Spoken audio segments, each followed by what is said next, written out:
Ayan na guys, magpiprito na tayo ng garlic. Dito gani, kay hindi man makikita. Ay naku, matigas ang ulo ng cameraman ko. Oh, nag-aaway kami. Dito gani. Tika lang. Ang tigas ng ulo ng cameraman ko guys. Oh, ayaw akong pakinggan. Kasi nag-ano siya, hinahanap niya kasi ako. Ayan na. Hinahanap niya kasi ako bago siya ano. Ay naku, talaga naman. Yan. Kasi ano siya, ano tawag dito? Mainit na to, baka masunog na itong ano ko. Ano siya, naghahanap siya ng tao bago siya mag-ano. Oh, tingnan mo na, nakita! Ay, naku. Dito gani. Shh. Dito. Tama na. Ay, naku. Teka lang. Wala, natanggal na. Ayan. Diyan ka lang.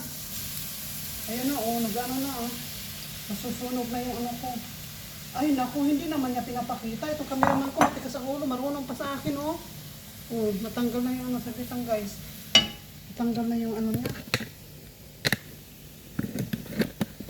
Ayan. Dito nga, pakita mo kasi. Yan, dyan ka lang. Stay day lang kasi ba? Ayaw niya ipakita. Kasi hinahanap niya yung mukha ko. Ay naku, i-off nga kita. Matigas ang ulo mo. Yan. In-off ko na siya kasi matigas ang ulo. Marunong pa sa akin. Ayan. Kailangan kasi to i-ano mo lang. Kailangan siya panay ang ano mo. Halo. Kasi masusunog siya guys. Masusunog siya pag hindi mo siya hinalo. Kailangan panay ang halo niya. Ayan.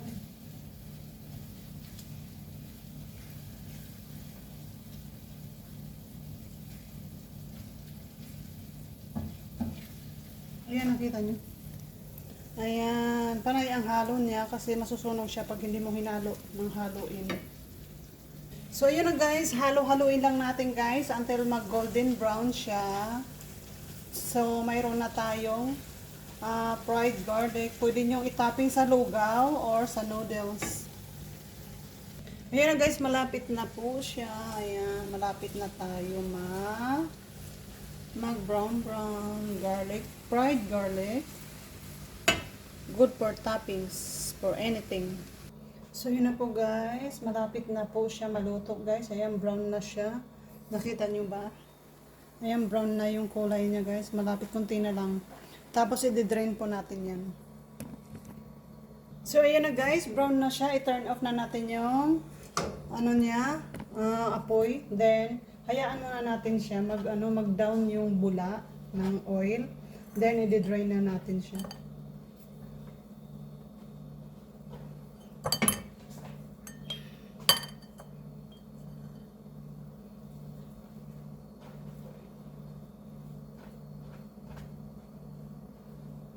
Hayaan muna natin siya guys para makita ko kung talagang okay na yung pagka-brown niya. So ayan na guys, tingnan nyo, ganyan na siya, brown na siya. Ngayon i-drain na natin yung oil, di ba? Ang ganda guys. So ngayon dito tayo humarap. Yan yung oil natin. Yung lalagayan natin, i-drain natin siya dito. Para i-ano natin yung mantika. I-separate natin yung mantika guys. Then, hindi natin natatapon ang mantika, of course. Magagamit natin yan kasi, garlic oil siya. Maganda po yan panggisa.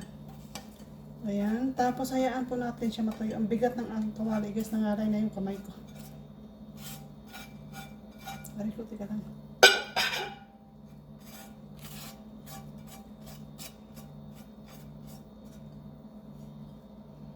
Shout out sa Hiklak. Hiklak ba? Hiklaks ba? Teka, hindi ko man ito nagamit. Tapos yan po yung guys, yung ating oil. O diba? Yan ang oil niya. And then, yan ang oil niya. Isasalin natin yan sa garapon. Tapos ito po yung kanyang. Ang dami nito kanina. Bakit kukunti na lang ngayon? binawasan ko pa ng isang, alam mo ba, ito, isang ganito to. Isang mangkok tong, ano, garlic nung hindi pa siya na-fry. Nung na-fry na, wala nang kalahating mangkok. Wala na siyang kalahati. So, binawasan ko pa naman kasi sabi ko ang dami. Yung pala, nung naluto na, kukunti na lang. Alam mo guys, sa Singapore, lagi ko tong ginagawa. At saka, gumagawa ko ng chili garlic oil and chili,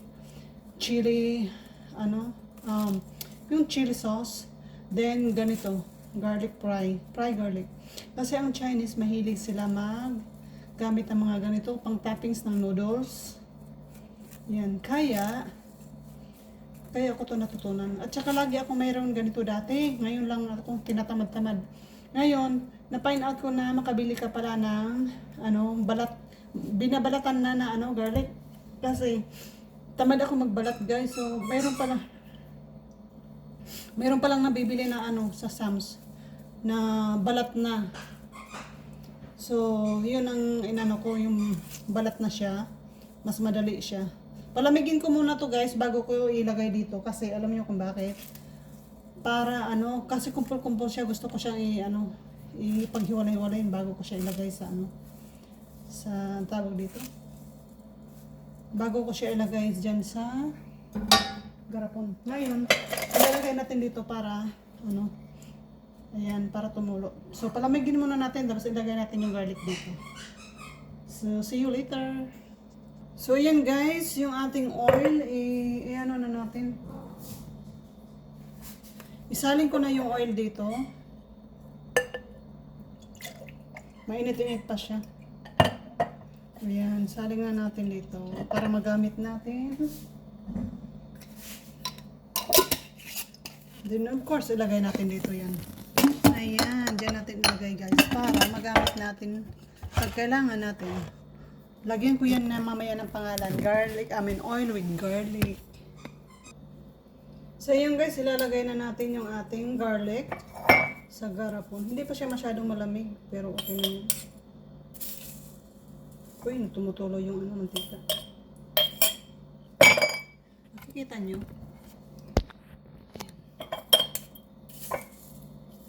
Hindi pa siya masyadong malamig. Medyo mainit-init pa siya. Pero hindi ako makapaghintay kasi ko yung aking camera, i-off ko na siya. Kailangan tapusin ko tong aking video. Hindi kasi ako nag-i-edit guys. Diretso ko. Ano po yung nakikita nyo? Yun po yun. Wala po siyang edit-edit. Ay, ako po ay busy. Wala po akong time mag-edit-edit. Ganon-ganon. So may oil po dito konti. Sayang naman. So ilagay natin. Huwag ko munang takpan yan kasi medyo may... O diba ang konti, ang dami kanina, isang malaking mangkok. Tapos nung kukunti, wala, kalahati lang. Ganun talaga ang buhay. Kainit pa yung oil. Then, mamaya na natin yan takpan kasi medyo mainit-init siya guys. Pag tinakpan mo yan siya, hindi siya crunchy. So, mamaya na natin takpan yan pag hindi na siya mainit. Then, of course, maghuhugas tayo ng ating pinagkalatan. Okay, ganun talaga ang buhay. Wala naman tayong katulong dito na maghuhugas ng ating Ay, buka. Ikaw ang nagkalat, ikaw maghugas. Ganun lang yun. Ikaw ang nagkalat, ikaw maghuhugas. May dishwasher ako guys, kaso lang. Ang aking dishwasher puno siya kasi kakahugas ko lang. Kasi minsan pag ako tinatambak ko lang hugasan ko sa dishwasher, i-on ko siya. Ino-on ko yan, pagka marami na talaga akong hugasan. Pag ako'y tinatamad, itatambak ko siya. Hanggang dumami, kasi hindi mo naman pwedeng i-on yung dishwasher mo na ang 3 piraso lang hugasan mo. Kailangan marami siya kasi logi ka sa kuryente. Kaya, kailangan ipunin mo yung hugasan mo. Isa lang naman ako dito. Hindi masyadong yung hugasan ko. Hindi masyadong marami. Kaya bihira ko ino-on yung dito dishwasher. Pero ino-on ko siya kasi masisira siya pag hindi mo ginamit. Noon ko. At saka madidrain yung ano niya ba? Yung disposal niya. Kasi pag hindi mo siya i-on, yung disposal mangangamoy.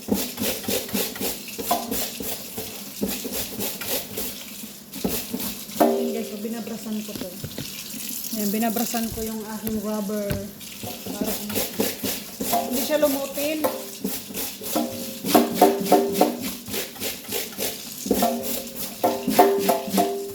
Pwede mo rin ito ilagay sa dishwasher. Ayan. Binabras ko pa yung disposal ng ano, yung ilalim, inaganaganok sa brush. Para hindi siya mangamoy ba. Ayan guys, ay. Mayroon kayong gusto makita? Tingnan niyo ha, sabi lang.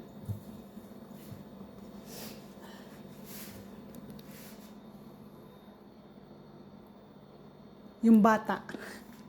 Nakatungtong. Hi to the Max. Hi! My name is Maxi Maxi. I'm Maxi Maxi. Ayan na, nakipagharotan na.